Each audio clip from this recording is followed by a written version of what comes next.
દાખલા તરીકે એક બ્રાહ્મણ હતા. તો બ્રાહ્મણ એ બહુ વિદ્વાન, કાશી ભણેલો પ્રચંડ વિદ્વાન. તો એને આ નર્કલોકની યાત્રા કરી, કેમ કે એને બહુ જ્યોતિષ જોયું, પંચાંગ જોયું, બધું જોયું ને એને હવે વિચાર થયો કે મેં બહુ કમાણી કરી, હવે હું નર્કલોકની યાત્રા કરું, એટલું તપોબલ મારા પાસ છે. તો નર્કલોકની યાત્રા કરવા એ ગયા ને બધું જોયું.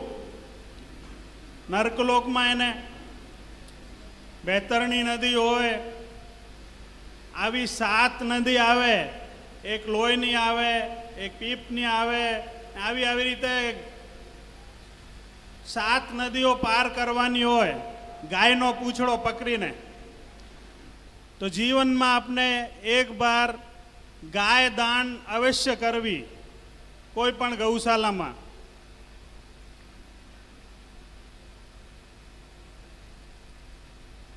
પછી સુરગલોક, તો એ પણ એને તપસ્યા હતી પંડિતને, બ્રાહ્મણને. તો એ પડા પથારીમાં ને સુરગલોક પહોંચી ગયા, કેમ કે પુણ્ય ઘણા હતા એના. સુરગલોક પણ પહોંચી ગયા. તો સુરગલોકમાં જોયું,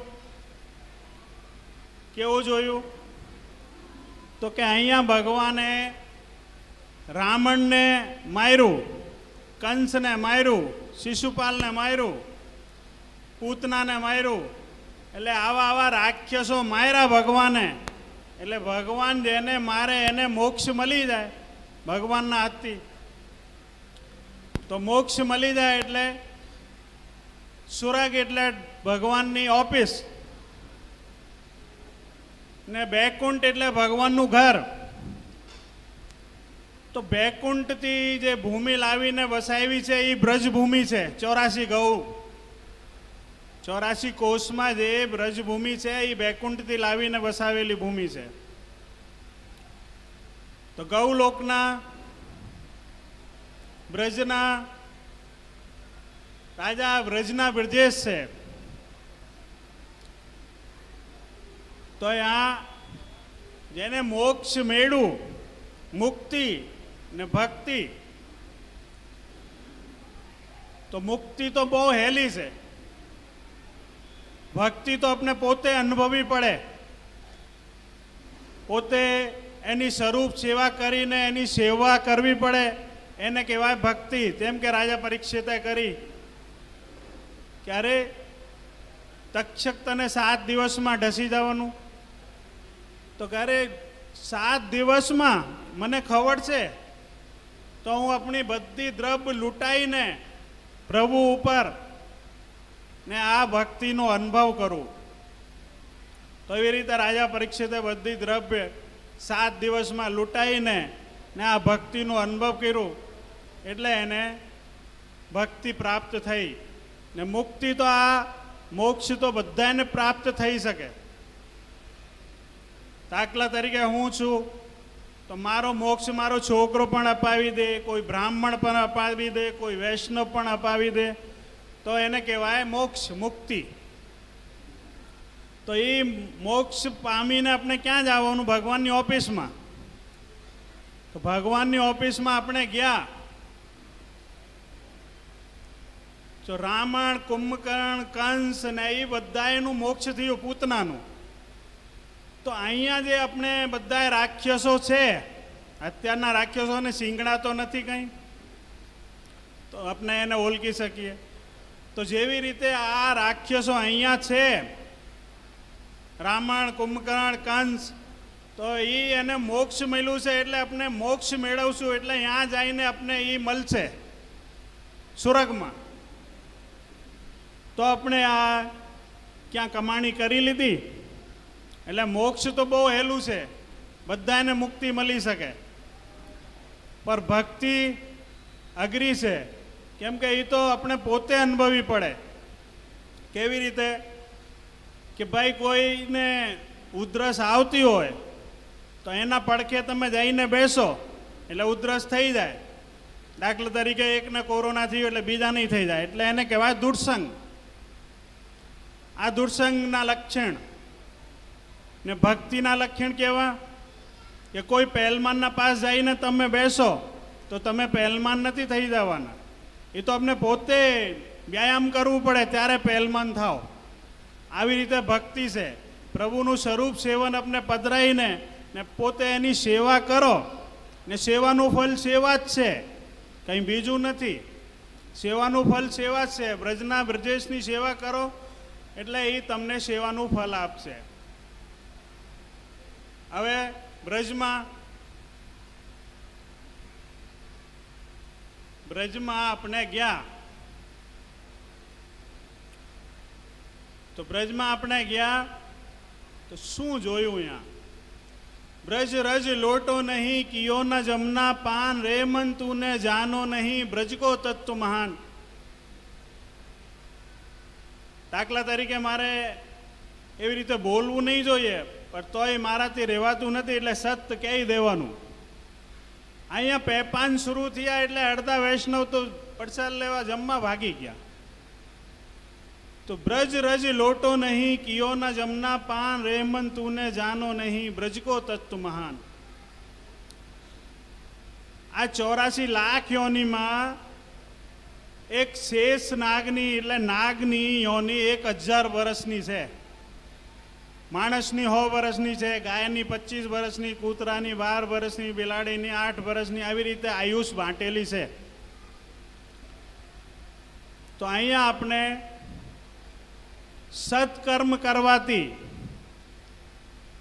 ઠાકોરજીના સરમુખ જવાથી દરરોજ આપણા પાપ બળીને ભસ્મ થાય છે, કેમ કે એ અગ્નિ સ્વરૂપ છે. ને સત્કર્મ કરવાથી ને સત્કર્મ કરીને ગાવું નહીં. અગર તમે ગાયવા અહીંયા ઠાકોરના સરમુખ સત્કર્મ કરીને એટલે એ વળીને ભસ્મ થઈ જાય. સત્કર્મ કરીને આપણા હૃદય રૂઢ રાખવાનું.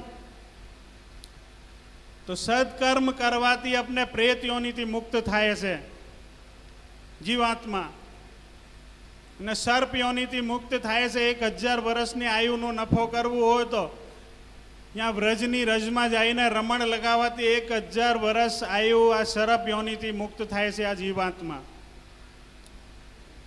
ને પેપાન કરવાથી આ પરમાત્માનું અંશ આત્મા આપણે શેમ્પુ આવું દઈને નાહીએ ત્યારે આ શરીરનું મેલ જાય.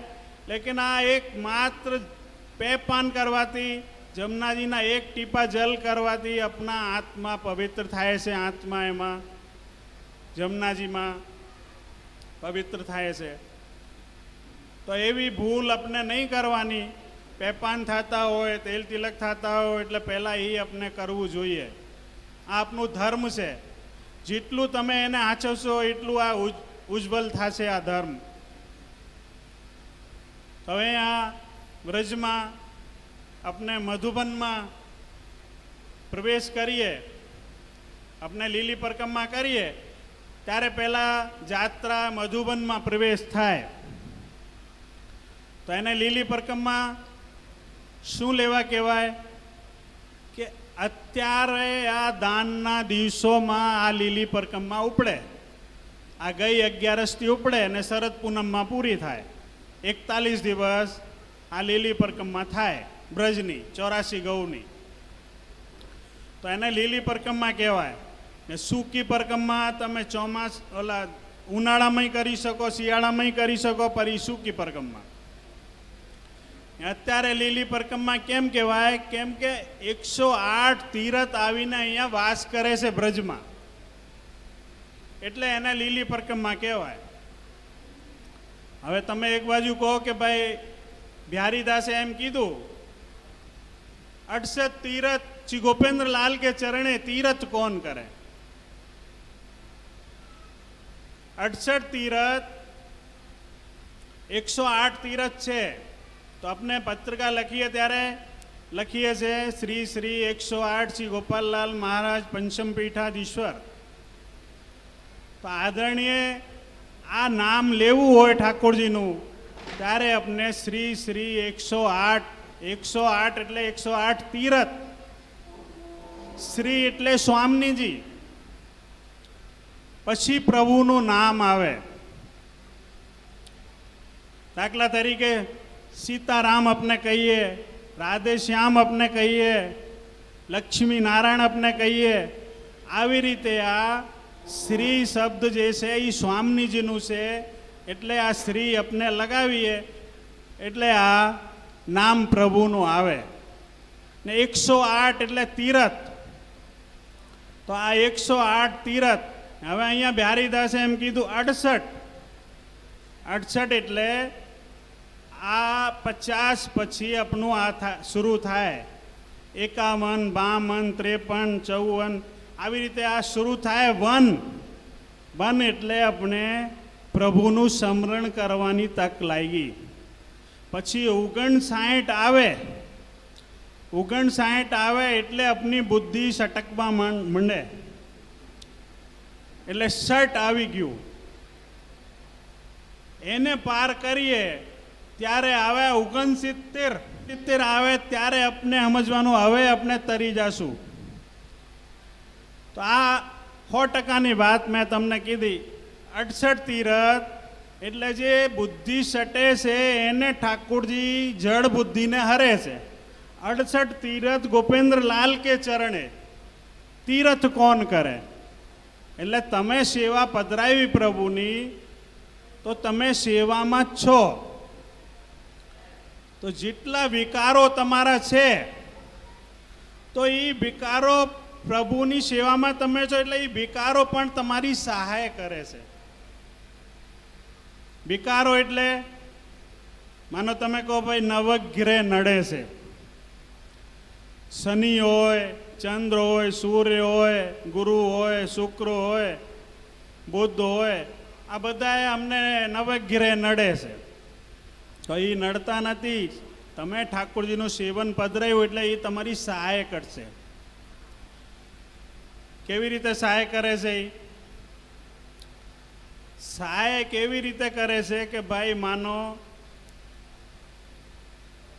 રાધા રાણીનું પ્રાગટ સ્વામીજીનું ને સીતાજીનું પ્રાગટ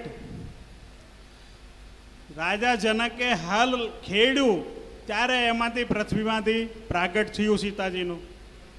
આવી રીતે વૃષવાન રાજાએ અહીંયા રાવલમાં ગોકુલના પડખે રાવલ ગામ આવ્યું, અહીંયા એને હવન કર્યું ને સિંહાસન સાથે રત્નજડિત સિંહાસન સાથે રાધા રાણીનું પ્રાગટ થયું રાવલ ગામમાં જમીનમાંથી. તો હવે મંગલ જે છે એ ભૂમિપુત્ર છે, એટલે એ તમને હું ટૂંકમાં સમજાતો હતો, તમારે પ્રેક્ટિકલમાં સમજવું હોય તો હું સમજાવું. માનો કે ભાઈ એક બ્રજમાં ભજન કરવા આવ્યો બ્રજભાઈ, તો એ ભગવાનનું સ્મરણ કરે એટલે કોઈ પંડિતે એનાથી એમ કીધું જ્યોતિષીએ કે તું ફલાના દિવસે મરી જવાનો છે. તો પછી એને ભગવાનનું સ્મરણ કરવું છે બ્રજમાં, બ્રજરજમાં રમણ લગાવવું છે. તો બ્રજરજમાં રમણ લગાડે ને કોઈ પંડિતે એનાથી કીધું કે તું ફલાના દિવસે મરી જવાનો, તો એ મર્યો નહીં, એ ઓફ ન થયું. તો એને ઓલાથી જઈને કીધું કે મને તો કંઈ નથી થયું. તો ઓલાએ પછી બધાએ પોથી પત્રા જોયા, તો પછી એને ધ્યાન લગાવ્યું પ્રભુનું. તો કે પ્રભુ એના રાશિમાં તો એવું હતું કુંડલીમાં, એ તો ઓફ થઈ જવાનું હતું, કેમ નહીં થયું? તો એને ધ્યાન લગાવ્યું. તો ધ્યાન લગાવ્યું તો એ મંગલ આવ્યું. તો મંગલ કે ભાઈ આ તો પ્રભુની સેવા કરે, સ્મરણ કરે છે, હું એનું કાંઈ ન બગાડું, હું તો પ્રભુનો હાડો થાઉં છું, ભૂમિપુત્ર છું હું તો. સ્વામીજી રાધાજી પૃથ્વીમાંથી પ્રગટ થયા, સીતાજી પ્રગટ થયા, એટલે હું ભૂમિપુત્ર છું, એટલે ભગવાનનો હાડો છું, હું કાંઈ ન બગાડી શકું. પછી બુદ્ધ બુદ્ધ ભગવાનની બુદ્ધિમાંથી પ્રકટ થયા, એ કંઈ ન બગાડે. પછી ગુરુ તો બધાયનું સારું કરે, એ કંઈ ન બગાડી શકે. પછી શુક્ર, આ રાક્ષસોનું ગુરુ, એટલે એને એમ કીધું કે ભાઈ પહેલાં બ્રાહ્મણ ભગવાને મને તો એક આંખ ફોડી નાખી, એટલે હું કંઈ નહીં આ ભક્તને કરી શકું. પછી શનિ પણ ભગવાનનો હાડો છે, કેમ કે એ જમનાજીનો નાનો ભાઈ છે શનિ, એ કંઈ ન બગાડી શકે. પછી રવિ એટલે ભગવાનનું હૃદય જ છે, એ કંઈ ન બગાડી શકે. ચંદ્ર એટલે એ ભગવાનની આંખું છે, એ કંઈ ન બગાડી શકે.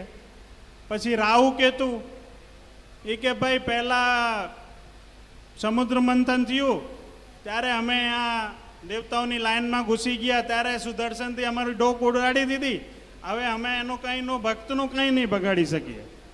એટલે નવગ્રહ જે કોઈ સેવા કરતા હોય પ્રભુની એને નડે નહીં. હવે આ મધુબનમાં નંદ બાબા બોલ્યા પ્રભુથી કે લાલા અમને તું યાત્રા કરાય, તીરથ કરાય, અમે વૃદ્ધ થઈ ગયા. તો યાત્રા અને તીરથ, તો કે બાબા તમે તો ગરડા થઈ ગયા, હું બધા તીરથોને અહીંયા વસાવી દઉં બ્રજમાં. તો બધા તીરથો ઠાકોરજીની કૃપાથી બ્રજમાં વાસ કરે છે અત્યારે આ ટાઈમમાં, દાનના દિવસોમાં. એટલે એને કહેવાય લીલી પરકમમાં. તો અહીંયા એ બધા તીરથો બિરાજે છે. તો એનું સખા ભગવાનનું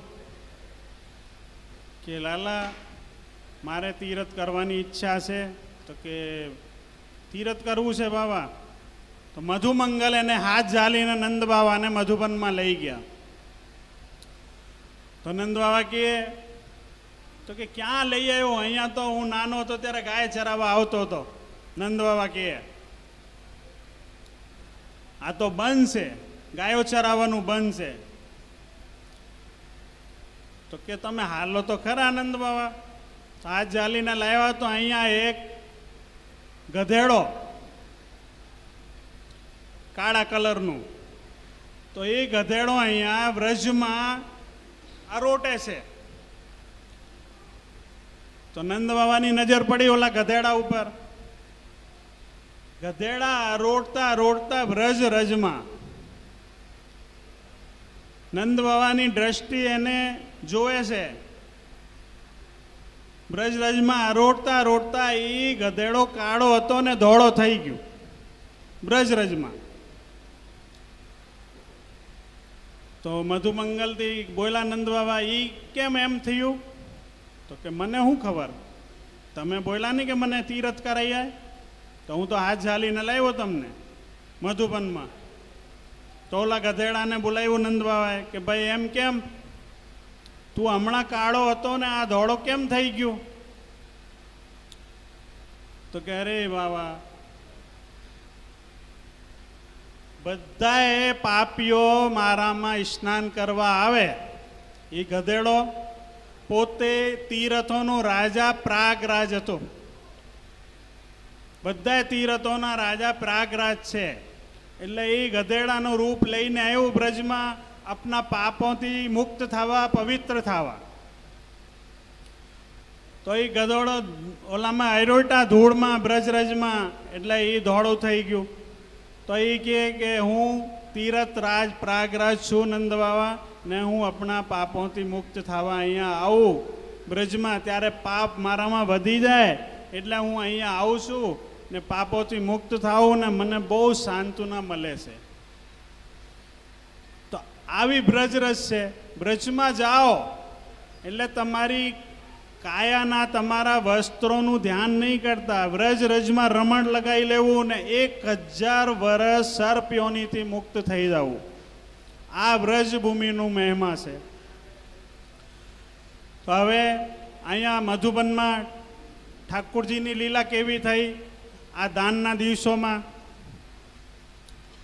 તો બધાએ બ્રજમાં ચર્ચા થઈ કે આપણે બંધ મનોરથ કરવું છે.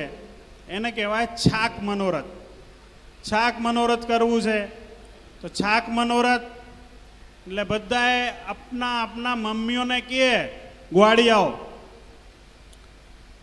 ભગવાનના હારે જે ગાયો ચરાવવા જાય એટલે બધાએ ગ્વાડિયાઓ એમ કે अपनी अपनी माँ थी कि माँ बधाए कोई पेंडा बनाईने लई जाए, कोई बर्फी, कोई रबड़ी, आवी आवी विविध विविध प्रकारनी सामग्रीओ ने बधी सामग्रीओ दूधनी वधारे होय तो दूधनी सामग्री बनाई बनाईने बधाए ग्वारियाओना मम्मीओ माओ ने बनाईने अपना अपना छोकराओने बांधी दे बातू ने बधाए आ बन में जाए मधुबन में तो यहाँ पछी मधुबन में जाइने एक बीजा ने खवरावे, पहला भगवान ने खवरावे, पछी भगवान एने खवरावे, एक बीजा बधाएनी झूठन खाए से। भगवान की झूठन ग्वाल वालो खाए ने ग्वाल वाली झूठन भगवान खाए ने आ लीला ने ब्रह्माजी निरखे से। ब्रह्माजी निरखे से ब्रह्माजी कहे कि आ शू थाय छे एक बीजानी झूठन खाए से। तो नारदजी के नारायण नारायण आ प्रभुनु अवतार थई गयुं छे ब्रजमां ब्रજરાજપતિનું तो के एवं नहीं बने, मने तो खबर होय ब्रह्माजी तो प्रधान देव से, मने तो खबर होय तो के नहीं। तो ब्रह्माजी आ माछला बन्या जमुनाजी में आवीने, जमुनाजी में आवीने माछलानो रूप लईने पड़ा शू लेवा कि भाई आ एक बीजानु झूठन खाए तो ये जल पीवा तो आवशे जमुनाजी में बधाए ग्वाल वालो गायो बाछड़ाओ बधाए आ लीला में तो बधाए जल पीवा आवशे ने हाथ धोवा आवशे, हाथ खासा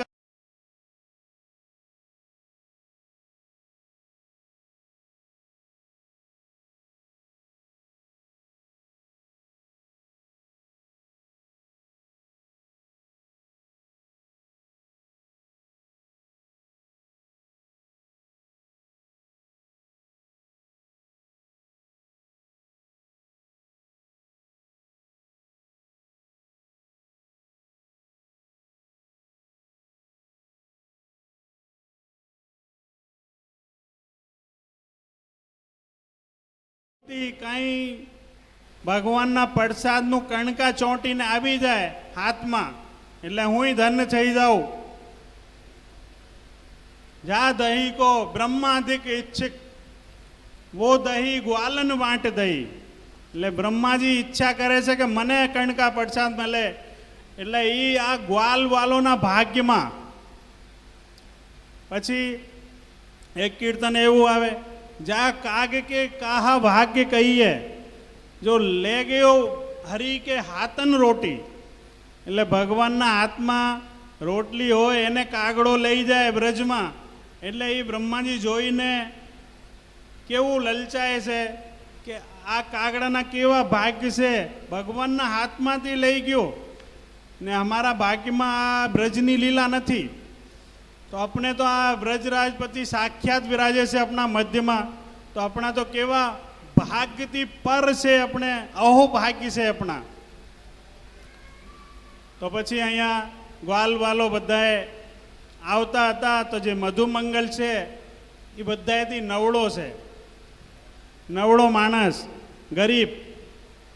तो मधुमंगलनी माँ के लाला मारा पास तो कहीं नहीं बनावा माटे तो कि माँ बधाए लई लईने जाए मारा दोस्तारो कोई पेंडा कोई बर्फी ने आवी रीते से तो कि बेटा मारा पास तो कहीं छे नहीं ने आ 2 दिवसनी खाटी छाछ पड़ी से मारा पास ई तने हूँ कूड़ी में बघार करीने भरी दऊँ तू आ तारा प्रभु ने अरुगावजो।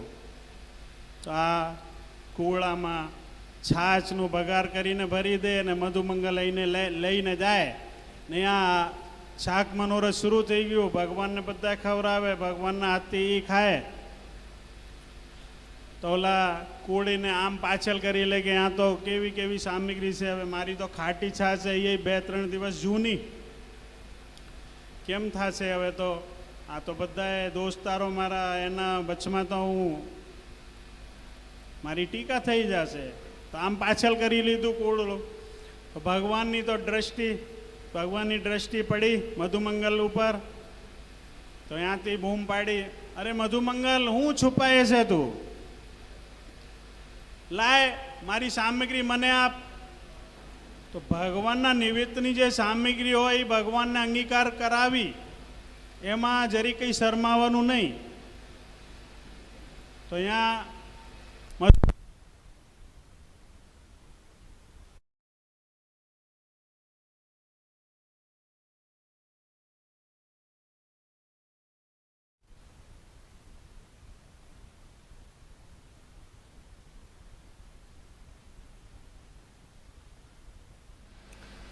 દાન એટલે વ્રજમાં ગોપીઓથી રોકી રોકીને પ્રભુ દાન લે. દાન એટલે ટેક્સ, કર. તો તમે જે ઠાકોરજીને ભેટ લખાવો છો એટલે એમાં ઠાકોરજીનું અધિકાર છે. તમારે એમ નહીં માનવાનું ત્યાં જાશું કીર્તનમાં કે મનોરથમાં અહીંયા ભેટ લખાવી પડશે, એવું નહીં માનવાનું. પ્રભુનું જીવ આત્મા ઉપર પૂર્ણ અધિકાર છે, કેમ કે આત્મા પ્રભુનું પરમાત્માનું અંશ છે. પરમાત્માનું અંશ છે આત્મા, એટલે પૂર્ણ અધિકાર છે આત્મા ઉપર પરમાત્માનું. તો તમારે કોઈ દિવસ કરકસર નહીં કરવી ઠાકોરજીના કીર્તનમાં મનોરથમાં. ઠાકોરજી પે નોછાવર થઈ જવું. કીર્તનમાં કહે છે વ્રજ ભક્તો કે રામદાસ પ્રભુ બાર ફેરી વલ જાઓ. એટલે ઠાકોરજી ઉપર જેટલી દ્રવ્ય છે બધી સમર્પિત કરી દેવું, તો આપણે આ વ્રજ ભક્તોના ચરણારવિંદમાં જગ્યા મળશે. એને કહેવાય ભક્તિ. દાખલા તરીકે પ્રસંગ છે, ધોંધી કીર્તન બોલતો હતો, ગિરધરજી પલના ઝોલાતા હતા ગુસાઈજીના મોટાલાલ તિલકાયત. ગુસાઈજી પ્રદેશ કરવા પધાર્યા હતા. તો ગુસાઈજી કોણ ને વલ્લભાચાર્યજી કોણ ને રઘુનાથજી કોણ ને ગોપાલલાલ કોણ? આ ઝાંકીના દર્શન 600 વર્ષ પૂર્વ નરસિંહ મહેતાએ કરી લીધા. પુષ્ટિ માર્ગનું સ્થાપન તો 544 વર્ષ થયા. 600 વર્ષ પહેલા નરસિંહ મહેતાએ આ ઝાંકીના દર્શન કરી લીધા. બ્રહ્મ સે લટકા. હવે તમે કહી તો નાખો છો, કહીને રાખતા નથી. કહીને રાખવાનું આપણા હૃદયમાં, કહી નાખવું નહીં. તમે કહો છો વારી વારી શ્રી ગોપેન્દ્રલાલ તમારા લટકાને. લટકા એટલે શું? બ્રહ્મ સે લટકા, યાની મૂળ જે છે એ વિષ્ણુ. તો વિષ્ણુ ભગવાન ઊંચા સિંહાસન ઉપર બિરાજમાન છે મૂળમાં. તો ત્યાંથી ઊંચા સિંહાસન ઉપરથી ઉતરવામાં એને બહુ ગમે છે. શું લેવા ગમે? જીવ આત્માઓથી મળવા. કેમ કે જીવ આત્મા એના અંશ છે પ્રભુના, એમાંથી આવ્યા છે પ્રભુમાંથી. તો એનાથી મળવા માટે જીવ આત્માથી પ્રભુ ઉતરે છે ઊંચા સિંહાસન ઉપરથી. તો ઉતરે એટલે પછી કીધું કે ભાઈ એક રામ નામ લેવાથી 100 વિષ્ણુ નામનું ફલ મળે. એક રામનું નામ લો તો રામમાં 3 પ્રધાન દેવ વ્યાપ્ત છે. આપણે રા કીધું એટલે લક્ષ્મીજી પતિ વિષ્ણુ, પછી હા કીધું એટલે બ્રહ્મા, પછી મા કીધું એટલે મહેશ. બ્રહ્મા વિષ્ણુ મહેશ એમાં વ્યાપ્ત છે. હવે તમે કહો આપણે તો શિવનું કે બ્રહ્માનું નામ નહીં લેવાનું, માતાજીનું નહીં લેવાનું, ગણપતિનું નહીં લેવાનું. આવું છે આપણે અન્ય આશ્રય થાય, આમ થાય તેમ થાય. અન્ય આશ્રય એનું નામ લેવાથી કે એને નમવાથી નથી થતું. કેમ કે એ મારા તમારા કરતાં મોટા વૈષ્ણવ છે, વિષ્ણુના ભક્તો છે. અન્ન આશ્રય થાય, આપણે એકબીજાનું કાપીએ ને એકબીજાના ધર્મનું કાપીએ, એને અન્ન આશ્રય કહેવાય. તો ભગવાન ત્યાંથી ઉતરે છે. એક રામનું નામ લેવાથી 100 વિષ્ણુના ફલ મળે ને એક કૃષ્ણ નામ લેવાથી 1000 નામનું ફલ મળે રામનું. કૃષ્ણ એક બાર બોલ્યા એટલે 1000 રામના નામ લઈ લીધા. પછી એક રાધાનું નામ લેવાથી સહસ્ત્ર નામનું ફલ મળે કૃષ્ણનું. પછી જે રાધા જે છે એ સ્વામીજી છે ભગવાનના. તો સ્વામીજી પોતે વલ્લભાચાર્યથી પ્રગટ થયા છે, સ્વામીજી રૂપે વલ્લભાચાર્ય. તો વલ્લભાચાર્યજીનું નામ લેવાથી એનો 100 ગુણો કરી દો એટલે રાધાના નામ લેવાનું ફલ મળ્યું. પછી બ્રહ્મ સે લટકા એટલે ભગવાન આમ આવે છે આત્માઓથી મળવા. તો કેટલો આનંદ એને આવે છે જીવાત્માઓથી મળવામાં. લેકિન આત્માઓને જીવાત્માઓને કેવી પડી છે કે અમે ઊંચા થઈ જઈએ, આપણે ઉપર જવામાં બહુ આનંદ આવે છે. લેકિન ભગવાનને નીચે બહુ ગમે છે તમારાથી મળવાનું. તો અહીંયા પછી કે ભાઈ વલ્લભાચાર્યજીનું નામ લીધું એટલે રાધા નામનું ફલ મળ્યું. પછી વિઠ્ઠલનાથજીનું નામ લીધું એટલે વલ્લભ નામનું ફલ મળ્યું.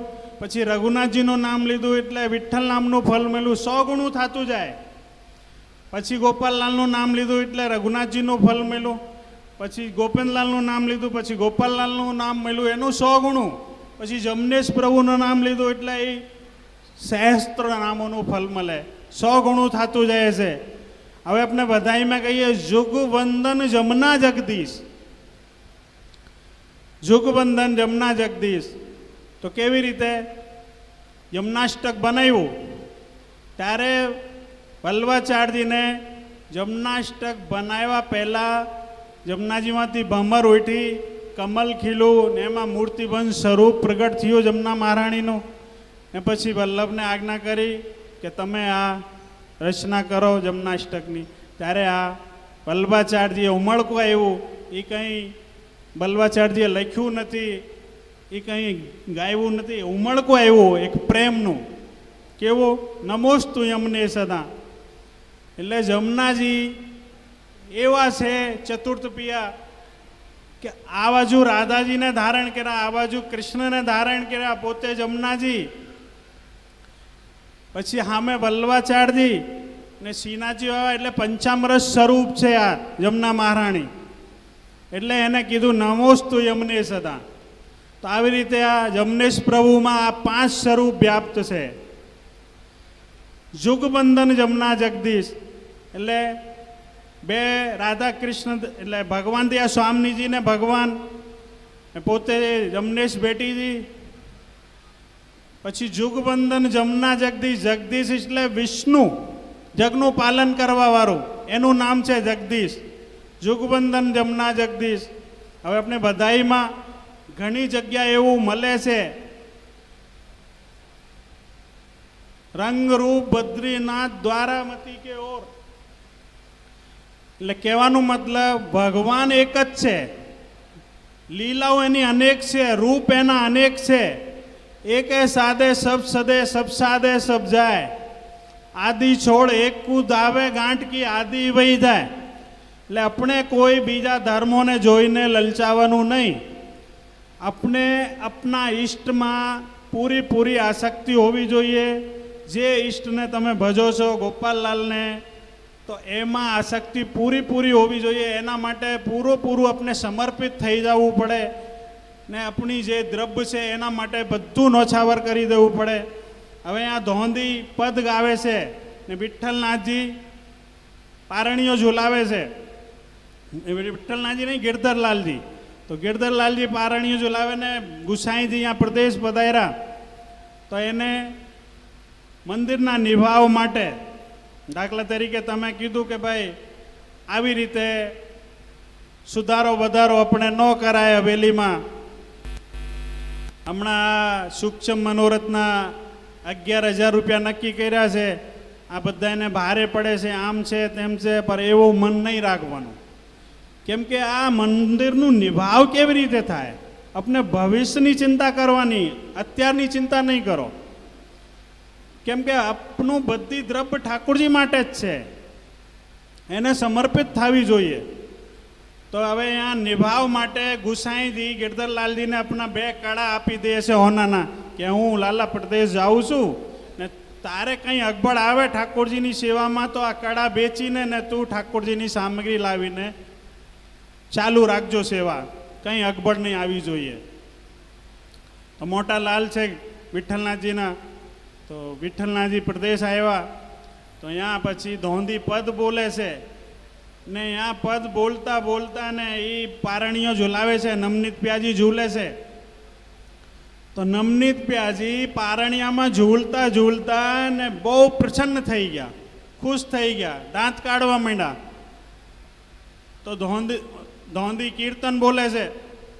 તો અહીંયા કળા ઉતારીને ગિરધરજીએ ઠાકોરજી ઉપર નોછાવર કરી દીધી ને ધોંધીને આપી દીધા કીર્તનિયાને. હવે સમય ગયો એટલે વિઠ્ઠલનાથજી પધાર્યા પ્રદેશમાંથી પાછા બ્રજમાં. તો ઉદાસ ગિરધરલાલજી તો કે કેમ? છોકરાથી કે બાપા કેમ બાબા તમે ઉદાસ છો? તો કે મારાથી એક ભૂલ થઈ ગઈ છે. કે શું? તો કે અરે ધોંધી કીર્તન બોલતો હતો ને આ નમનીત પ્યાજી બહુ પ્રસન્ન થઈ ગયા ને દાંત કાઢવા માંડ્યા, એટલે તમે મને નિભાવ માટે કડા આપી ગયા હતા, એ મેં નોછાવર કરીને ધોંધીને આપી દીધા. તો વિઠ્ઠલનાથજી આંખમાંથી આંસુડા લઈ આવ્યા કે અરે ગિરધર, તારા પાસ આ તો કેળા હતા, બીજું કંઈ હોય એ નોછાવર કરી દેવાય ઠાકોરજી માટે. તો એમાં થોડી આપણે મુખારબિંદુ પર ઉદાસી લવાય. તો આવો ભાવ હોવું જોઈએ ઠાકોરજી પ્રત્યે આપણે બધાને. આપણે ઠાકોરજી કૃપાથી બધું ઠાકોરજી આપ્યું છે, આપણે એવું નહીં માનવાનું મેં કર્યું છે. પ્રેમ ગલી સાંકરી જામે દો ન સમાય, કા તો હું રહું કા પ્રભુ રહે, પ્રભુ રહે તો હું ન રહું, હું રહું તો પ્રભુ ન રહે. એટલે મારે અંદર હું પણ હશે તો પ્રભુ મારા હૃદયમાં નહીં આવે ને હું પણ જાય તો પ્રભુ હૃદયમાં આવે. તો આવી અદ્ભુત લીલાઓ છે ઠાકોરજીની છે. મેં તમને સમજાવ્યા એટલે મેં કંઈ એમ નથી કીધું કે તમે કૃષ્ણનું સેવન કરો કે રામનું કરો કે વિષ્ણુનું કરો. મેં તો ખાલી એની લીલાનું વર્ણન કર્યું. આપણે જે પુષ્ટિ માર્ગ છે એ બધાએ લીલાઓનું રસ છે, એટલે આપણા ઠાકોરજી રસ સ્વરૂપ છે. દાખલા તરીકે તમે કહો રસ સ્વરૂપ કેવી રીતે? કે તમે હમણાં ઓફિસમાંથી ચિત્રજી લીધા કે માલા લીધી કે વસ્ત્ર લીધા અને તમે મારા પાસ લાવ્યા મુખિયાજી, અને તમે અંગીકાર કરાવી દો, સરમુખ કરાવી દો. એટલે મેં સરમુખ કરાવ્યા એટલે પ્રભુનું રસ એમાં આવી જાય ને તમે ઘરે લઈ જઈને સેવા કરવા માંડો છો. એટલે આ રસરૂપ થયા કે નહીં? એટલે આ રસરૂપ ઠાકોરજી છે ને એને શેપો એટલે બહુ આનંદની વાત છે.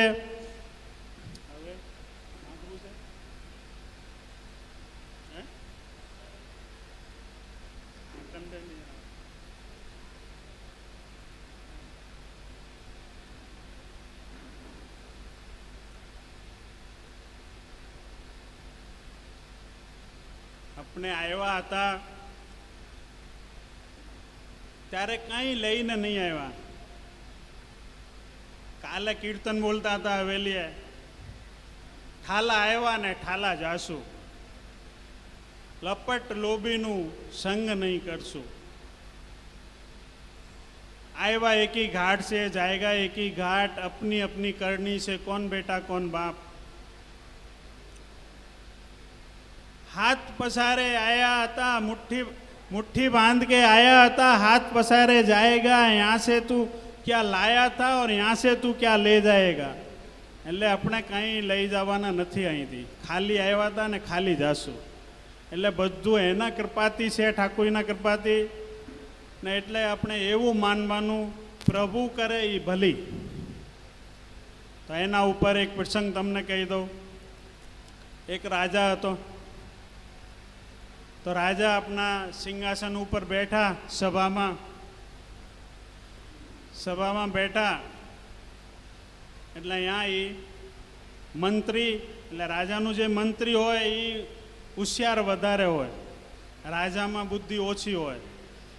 અંધેર નગરી બેબૂજ રાજા, ટકાશેર ખાજા ટકાશેર ભાજા. એટલે રાજામાં બુદ્ધિ ઓછી હોય, મંત્રીમાં વધારે હોય. દાખલા તરીકે બીરબલમાં બુદ્ધિ વધારે હતી, અકબરમાં ઓછી હતી. તો અહીંયા દરબારમાં બેઠા હતા સિંહાસન ઉપર રાજા. તો કોઈ નાના છોકરાએ કંઈ હળી કરી, આમ કરીને કંઈ ઓલું છોડ્યું પંખા જેવું, ને રાજા આમ કરીને આમ કરતો હતો કંઈ વાત, એટલે રાજાની આંગળી કપાઈ ગઈ ઓલાથી. તો રાજાને બહુ તકલીફ થઈ, લોહી નીકળી ગયું, આંગળી કપાઈ ગઈ. એટલે મંત્રી વૈષ્ણવ હતો, ભગવતી જીવ હતો એ, ને બહુ હોશિયાર હતો. તો એ રાજાને તકલીફ થઈ બહુ. તો રાજા કે મરી ગયો. તો મંત્રી કે પ્રભુ કરે એ ભલી, કેમ કે એ વૈષ્ણવ હતો, દૈવી જીવ હતો. પ્રભુ કરે એ ભલી. તો ઓલા રાજાને ક્રોધ આવ્યો કે લે, મારી આંગળી કપાઈ ગઈ ને, એ કે પ્રભુ કરે એ ભલી, એને જેલમાં નાખી દો, કારાગારમાં નાખી દો. તો રાજાના હુકમથી એને કારાગારમાં નાખી દીધું, જેલમાં. તો રાજા તો ભૂલી ગયા મંત્રીને, કેમ કે રાજા વાંધા વાંદરા.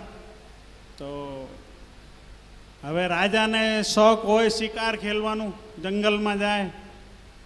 તો જંગલમાં રાજા શિકાર ખેલવા ગયા. તો અહીંયા જંગલમાં શિકાર ખેલતા ખેલતા વિલન લૂંટ, કાવે લૂંટી ગોપિકા બોઈ અર્જુન બોઈ બાણ. એટલે અહીંયા આદિવાસી લોકો હોય જંગલમાં, આદિવાસી લોકોએ રાજાને પકડી લીધું. રાજાને પકડીને આદિવાસી લોકોનું દેવતા હોય ત્યાં બલિ ચડાવવાનું. તો કંઈ અમને બહુ નુકસાન પહોંચાડે, અમારા જંગલમાં પશુઓને મારી નાખે, એટલે એને હવે આપણે બલિ ચડાવી છે. તો રાજાને નવરાયું ને કપડાં કાઢ્યા, અને પછી એને બલિ ચડાવવાની, દેવતાના આગળ બલિ ચડાવવાની. તો અહીંયા એનું નેમ હોય. જોકે આપણે કોઈના કોઈ નેમ હોવું જોઈએ વૈષ્ણવોને. જો આદિવાસીઓ એવો નેમ રાખતા હોય તો આપણે કંઈ ને કંઈ નેમ હોવું જોઈએ. તિલક ચરણામૃત તો આપણે દરરોજ લઈએ છે, લેકિન એનાથી ઉત્તમ પક્ષ કહેવાય કે ભાઈ તમે નાહી ધોઈને તમે આગલા દિવસનું એક ડબ્બામાં કણકા પ્રસાદ રાખો. એટલે પહેલાં એ કણકા પ્રસાદ લો, એટલે ચરણામૃત તિલક પહેલાં એ કણકા પ્રસાદ તમે આપણી જીવ ઉપર મૂકો, ને પછી બધાને ઘરમાં જય શ્રી ગોપાલ બોલો. તો આ ઉત્તમ પક્ષ કહેવાય. તિલક ચરણામૃત લો, હું એનો વિરોધ નથી કરતો, કેમ કે એ વ્રજની રથ છે ને તિલક ફરજિયાત કરવું જોઈએ. તિલકમાં તો કેટલું મોટું રહસ્ય છુપાયેલું છે. હાલતા ચાલતા મેં આ બટુકભાઈને કીધું હતું, તમને કહી દઉં કેમ કે સમય મારું થતું આવે છે પછી, કે ભાઈ આપણે કોઈ પણ જૂનું મંદિર હોય એટલે એના જીર્ણ ઉદ્ધાર કરવામાં આપણે સહાય કરવી. દાખલા તરીકે આપણા શ્રી ગોપાલલાલનું જીર્ણ ઉદ્ધાર અહીંયા કોડિયાદ ગામમાં મંદિર છે, એટલે એનું જીર્ણ ઉદ્ધાર થાય છે. આપણે ફૂટરા મંદિરમાં થયું હતું ગોકુલમાં. કોઈ પણ આપણી સૃષ્ટિમાં, ગોપાલલાલની સૃષ્ટિમાં જૂનું મંદિર હોય એટલે એનું જીર્ણ ઉદ્ધાર થાય, એટલે આપણે સહાય એમાં કરવી. તો કેટલું મોટું ફલ છે. પરમ સત્ય તમને વાત કહું છું, હું કોઈના દબાવમાં આવીને ને મને કોઈએ કંઈ કીધું નથી, હું મારી આત્માથી કહું છું, પરમાત્માની પ્રેરણાથી. કેટલું મોટું ફળ મળે છે. 100 મંદિર બનાવવાનું ફળ મળે. આ જૂના મંદિરને આપણે બનાવીને ઊભો કરીએ તો 100 મંદિર બનાવવાનું ફળ મળે છે. હવે તમે માનો કહો કે અમે તો નવો મંદિર બનાવશું. ભાઈ બનાવી લેશો, તમે પૈસાવાળા જ છો. પર નવું મંદિર તમે બનાવ્યું તો એક મંદિર બનાવવાનું ફળ મળશે. જૂનું મંદિર બનાવશો તો 100 મંદિર બનાવવાનું ફળ તમને ઠાકોરજી પ્રદાન કરે છે. હવે નવો મંદિર તમે બનાવીને ઊભો કરી દીધું, કેમ કે ભાઈ તમારામાં તાકાત છે, પૈસા છે, બનાવી દીધું. પર એનું સંચાલન નહીં તમે વ્યવસ્થિત કર્યું તો તમને પાપ લાગશે, અપરાધ લાગશે.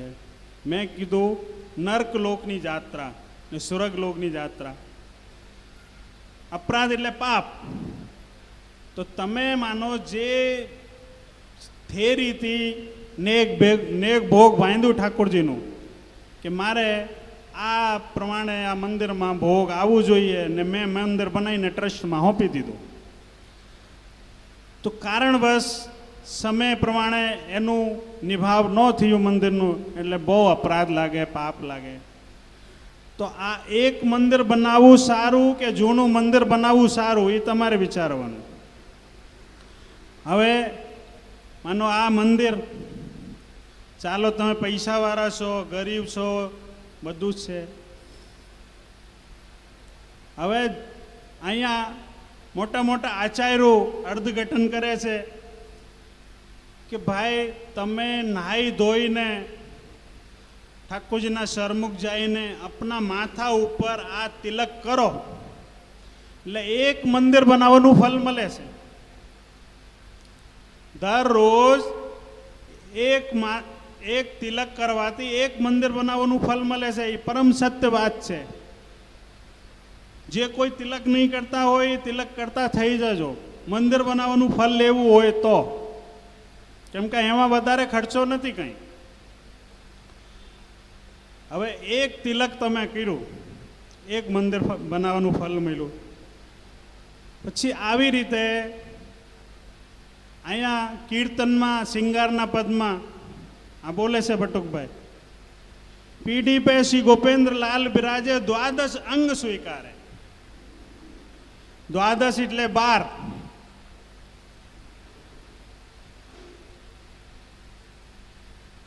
દ્વાદશ અધ્યાય ભાગવતના, 18 અધ્યાય ગીતાજીના, એટલે દ્વાદશ અંગ સ્વીકારે. તો ઠાકોરજી કોનું સ્વીકાર કરે છે?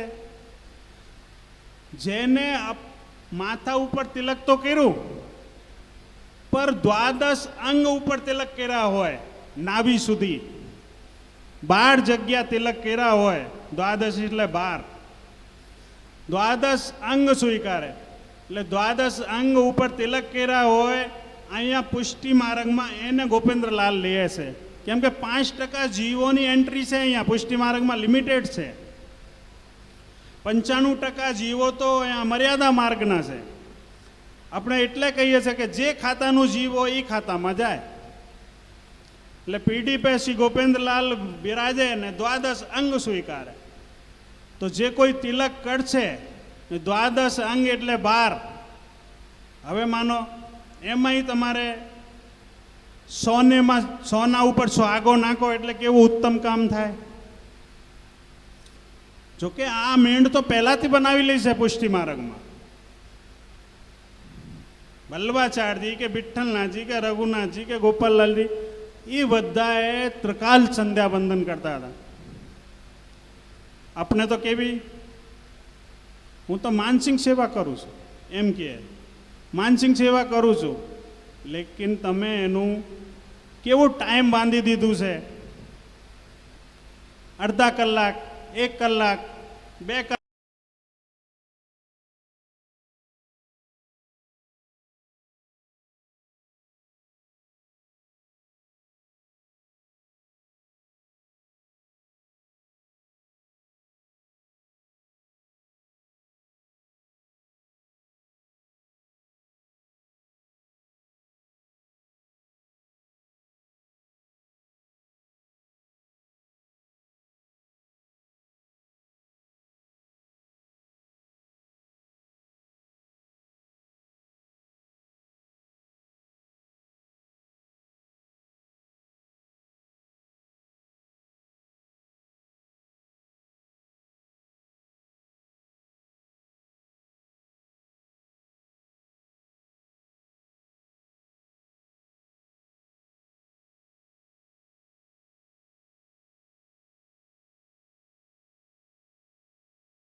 કલાક એવું ટાઈમ બાંધી દીધું છે.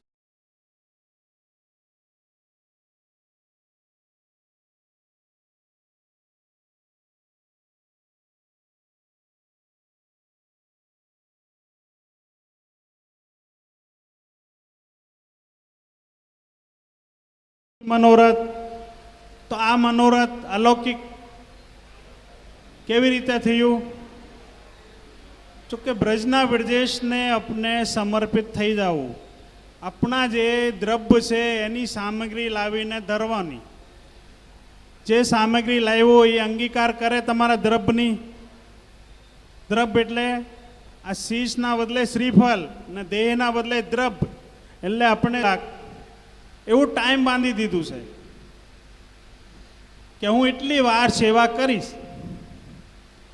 લેકિન તમે તમારું ટાઈમ બાંધ્યું કે હું કેરો આખા દિવસ નહીં કરીશ.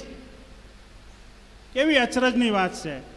તમારે વિચાર કરવું પડે. ઠાકોરજીનો ટાઈમ બાંધી દીધું પણ તમારું ટાઈમ તમે નથી બાંધતા. આખા દિવસ ક્રોધ કર્યા રાખો એટલે એને કહેવાય કલયુગ. તો મહાપ્રભુ વલ્લભાચાર્યજીનો છેલ્લો ઉપદેશ કેવું? કાશીમાં હનુમાન ઘાટ ઉપર તિરોધામ લીલા થઈ. તિરોધામ લીલા એટલે આપણે ટૂંકમાં કહી દઈએ, નહીં તો એને કહેવાય આશોભામો લીલા. આશોભામો લીલા એટલે મારા તમારા અંદર અસુર ક્યારે જાગી જાય.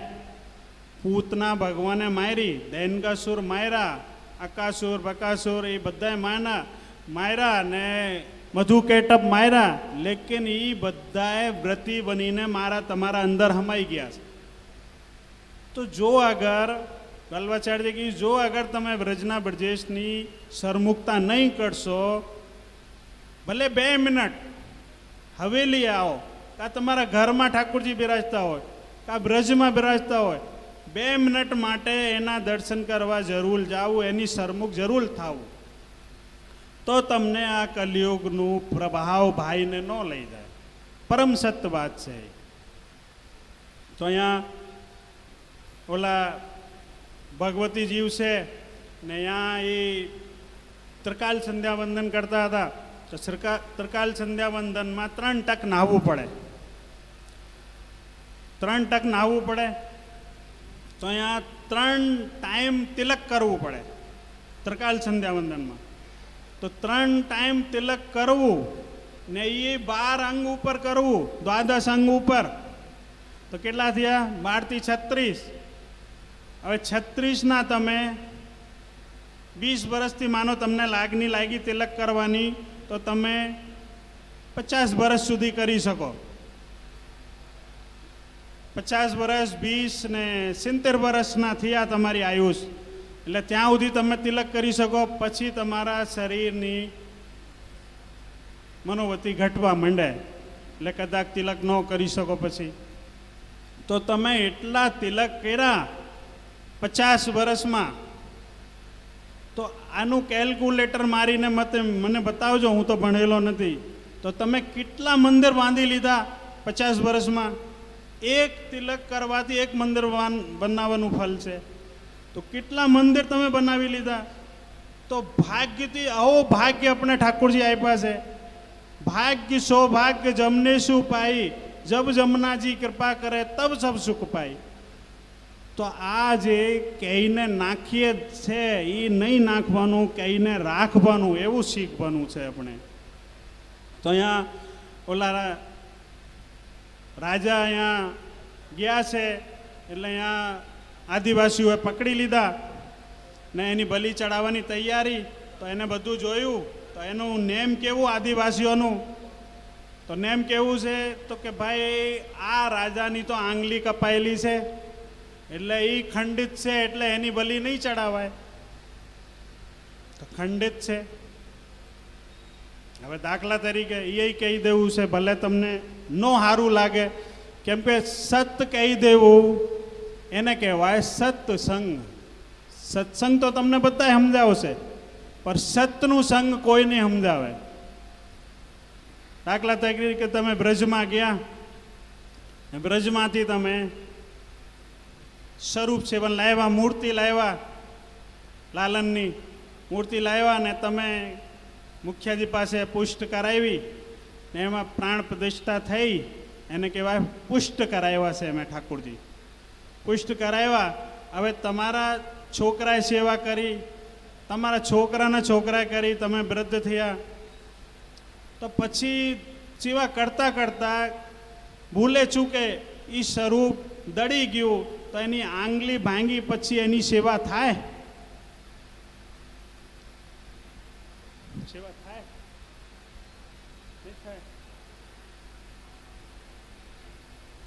તો હવે આપણે માનો દાખલા તરીકે એક્ઝામ્પલ કે ભાઈ આપણે જમનાજીની લોટીજી લાવ્યા, બ્રજમાં ગયા, આપની હવેલીમાંથી લાવ્યા,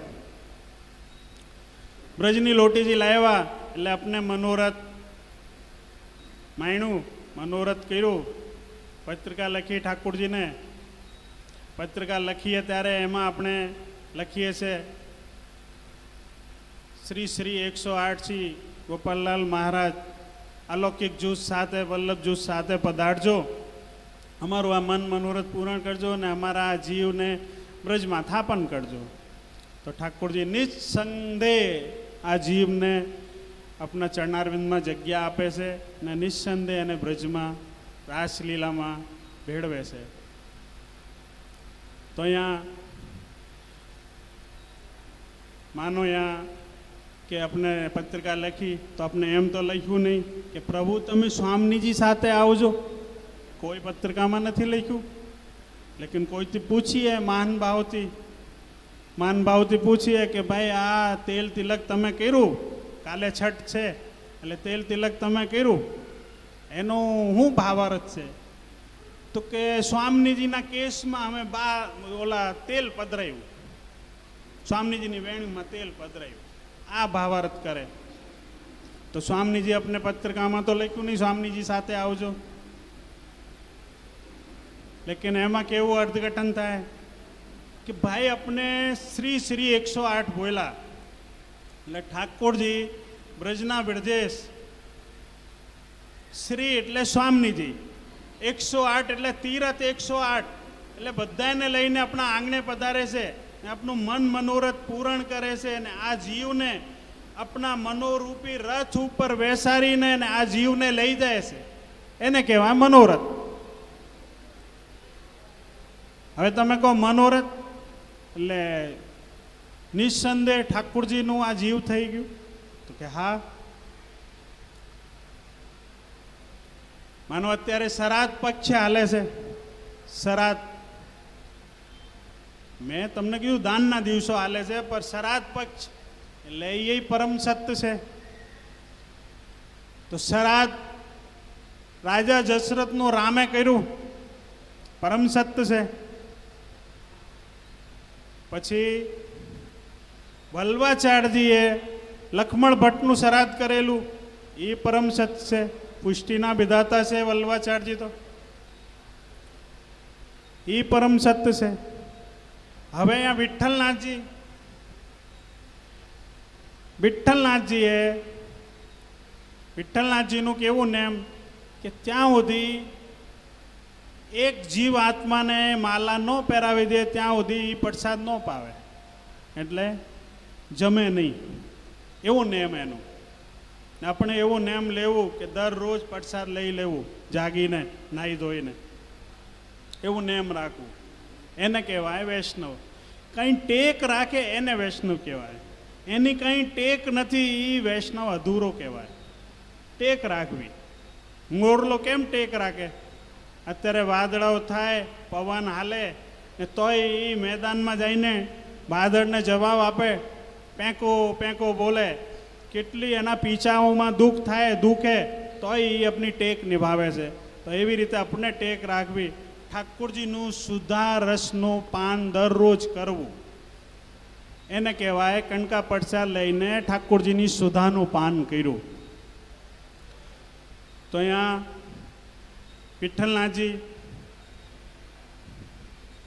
વિઠ્ઠલનાથજી માલા બાંધે જીવ આત્માને, એટલે એના 21 પેઢીઓનું તારણ કરે.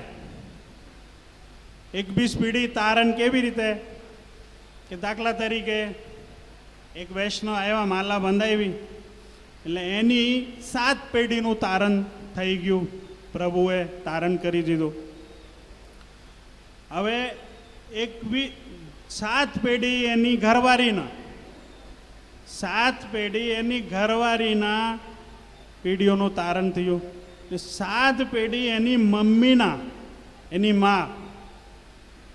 દાખલા તરીકે આ છે બટુકભાઈ છે, એને માલા બંધાવી એટલે એની 7 પેઢી જીવાણી પરવાર, પછી એના ઘરવાળા એની 7 પેઢી, પછી એની મા, એટલે 7 થી 21 પેઢીઓનું તારણ કરણ હાર છે આ બ્રજના બ્રજેશ.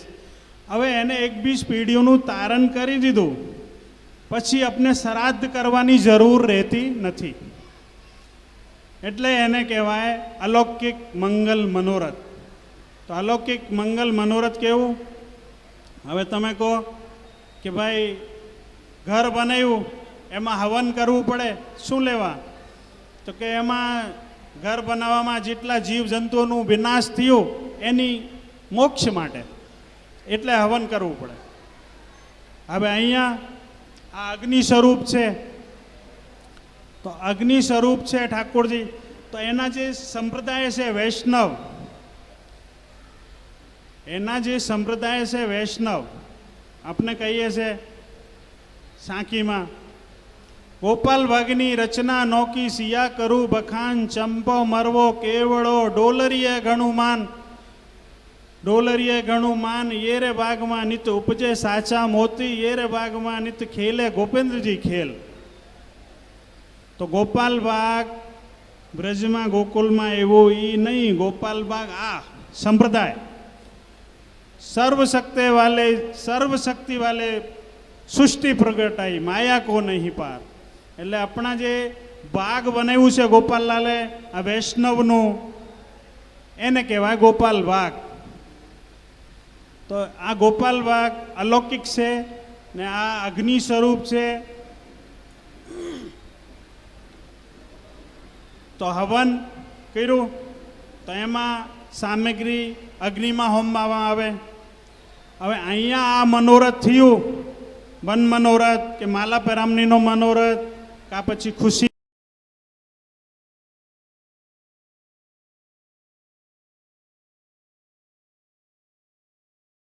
સમર્પિત થઈ ગયા ઠાકોરજીને, શ્રીફળ ધરીને ને આ દ્રવ્યથી સામગ્રી ધરીને આપણે સમર્પિત થઈ ગયા ઠાકોરજીને. તો સમર્પિત થયા, ઠાકોરજી અંગીકાર કર્યું, પછી અહીંયા પાતર પડી ને વૈષ્ણવોમાં જય બોલાણી, ત્યારે આપણે પ્રસાદ લીધું ને ભાતનો કોળિયો પહેલાં લીધું. અનુરાગનું પ્રતીક છે આ, તો ભાતનો કોળિયો લીધું. તો એનું શું મિનિંગ કે ભાઈ પહેલાં અગ્નિમાં હવન કરીએ ત્યારે 1 ચમચી ઘી રેડીએ છે. તો અહીંયા 1 કોળિયું પાતરમાંથી આ અગ્નિ સ્વરૂપ દેહ છે, કેમ કે આ અગ્નિ સ્વરૂપ છે રસરૂપ ઠાકોરજી ને એના જે સંપ્રદાય છે એ ફરતી વાળ અગ્નિની છે. આ વૈષ્ણવોની દિવાળ છે એ અગ્નિ જ છે. તો આ સામગ્રી પાતર ઉપર વૈષ્ણવોમાં પધરાવી એટલે એ આપણે અગ્નિમાં પધરાવી કહેવાય. એટલે આ અલૌકિક મંગલ મનોરથ કહેવાય ને ઠાકોરજી અંગીકાર થયું ને આ અગ્નિમાં વૈષ્ણવોમાં આ પ્રસાદ મહાપ્રસાદ પધરાયું એટલે એને અલૌકિક મંગલ મનોરથ કહેવાય. એને લૌકિક ન કહેવાય. મંગલ મનોરથ અલૌકિક. લૌકિક એટલે 3 પગની ખુરશી, અલૌકિક એટલે 4 પગની ખુરશી. 3 પગની ખુરશી હોય લૌકિક એટલે ડગે પડી જશો. અલૌકિક એટલે 4 પગની ખુરશી, એમાંથી ડીગો નહીં, તમે પડો નહીં. તો ઓલા રાજાની અહીંયા આંગળી કપાઈ ગઈ એટલે અહીંયા બલી નથી ચડાવી, છોડી દીધું. આપણા રાજમાં આવી ગયું, આપણા મહેલમાં આવી ગયું, દરબારમાં આવી ગયું.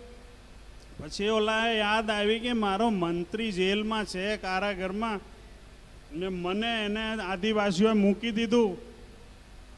હવે મારે મંત્રીથી મળવું છે, હવે મારું મન નથી લાગતું. કેમ કે આ મને માર્યું નહીં આ લોકોએ, એટલે મન નથી લાગતું. તો મંત્રીથી મળવા ગયો કારાગરમાં બોયરામાં, તો મળ્યું તો ગયો કે અરે મંત્રી, તો કે આવો રાજન, પ્રભુ કરે એ ભલી. તો કે લે, મારી આંગળી કપાવી, પ્રભુ કરે એ ભલી. મને આદિવાસીઓ પકડી લીધું કે પ્રભુ કરે એ ભલી. મને માર્યું નહીં કે પ્રભુ કરે એ ભલી. બધી વસ્તુમાં આ પ્રભુ કરે એ ભલી એ શું? એટલે કહેવાનું મતલબ, તમે જે કરો છો ને ત્યાં સુધી પહોંચાશો એ પ્રભુ કૃપાથી તમે પહોંચાશો. એવું નહીં માનવાનું કે હું પહોંચી ગયો. આ બ્રજના બ્રજેશની કૃપાથી છે આ બધું. તો પ્રભુ કરે એ ભલી. તો કે તું મને હવે આ એકડેથી સમજાય, આ પ્રભુ કરે એ ભલી હું ભલાય છે એ. તો કે રાજન, જો અગર તમારી આંગળી ન કપાય તો તમે મને કારાગરમાં ન નાખો, ને જો અગર કારાગરમાં નહીં નાખ્યું તો તમે શિકાર ખેલવા એકલા ગયા, નહીં તો મને હારે લઈને જાઓ. તો કે હા. તો કે મને હારે લઈને ગયા હોત તો આંગળી ન કપાય તમારી પહેલાં, ને જેલમાં ન હોવું, ને પછી આપણે બેઓ બલી ચડી ગયા હોત. એટલે આ પ્રભુ કરે એ ભલી. આંગળી કપાણીને મને જેલમાં નાખ્યું ને તમે એકલા શિકાર ઉપર ગયા, ને આંગળી ન કપાણી હોય તો મને હારે લઈને જાઓ, એટલે આપણે બેઓ બલી ચડી જાવ. તો પ્રભુ કરે એ ભલી. તો એવું ભગવત ભાવ મનમાં રાખવાનું. તો ભગવત ભાવ તમે રાખશો,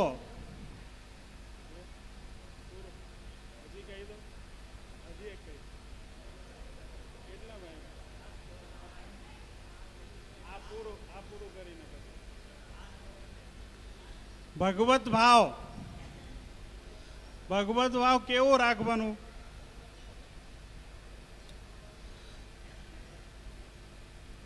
આપ આપણે કહીએ છે છેલ્લે પંચ ભગવતીઓની જય, પંચ ભગવતીઓની જય.